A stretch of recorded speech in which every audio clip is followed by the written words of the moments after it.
Hi everyone, today I'm going to show you how I make my gluten-free sausage balls. These things have been around since the dawn of time. Not really, but I've had the original recipe since I was 15 working in my first medical office, and I'm basically old enough to be most of y'all's mother. I was in love with them then, I'm still in love with them. They're cheesy, full of wonderful sausage flavor, and so easy your kids could make them. Okay, in this bowl, I've already weighed out 420 grams of my gluten-free all-purpose flour blend, which is 3 cups, and I'm just adding 1.5 teaspoons of salt and 1 tablespoon of baking powder, and I'll just give this a quick little whisk. I hope y'all had a great Merry Christmas. It was a bit different at my house this year. We actually haven't celebrated Christmas yet because my daughter was super sick with the flu. And my poor mom fell on Christmas Eve. So we'll find out if she broke a rib today. So it's been quite unusual and challenging, but Santa did manage to find his way down my mom and dad's chimney for my little nephews who were in town visiting.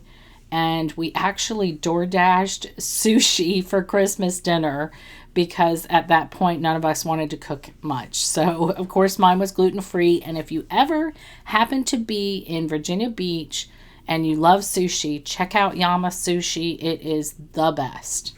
So I've added to this 10 ounces or 282 grams of sharp cheddar cheese that I actually shredded myself. And I also added 169 grams or 3/4 cup of softened butter and 453 grams or 1 pound of bulk pork sausage. Can you make this with another type of sausage? You sure can. I just like the bulk pork sausage. I usually get the Jimmy Dean all natural variety, but they were out at the store, so I ended up with the regular variety. But you can make this with Italian sausage. You can make it probably with chorizo. I don't know, whatever kind of flavors that you can find at the store, you can make it with. So I'm just going in here with my hand, and I'm just kind of folding it and mushing it together, kind of like I would make my meatballs. After a few minutes of mixing, you'll have this sausagey, cheesy dough. And I like to make them using my smallest ice cream scoop. This is about 1 inch or so, I think, to make little 1-bite balls that are just perfect for parties and get-togethers. So just scoop out the dough, roll it between your palms, just like meatballs, and place it onto parchment-lined baking sheets. I've got my oven preheated to 375 degrees Fahrenheit, and I'll pop these babies in the oven for 15 to 20 minutes or until light golden brown. And then I just serve them piled high in a bowl, or you can arrange them on a platter with toothpicks.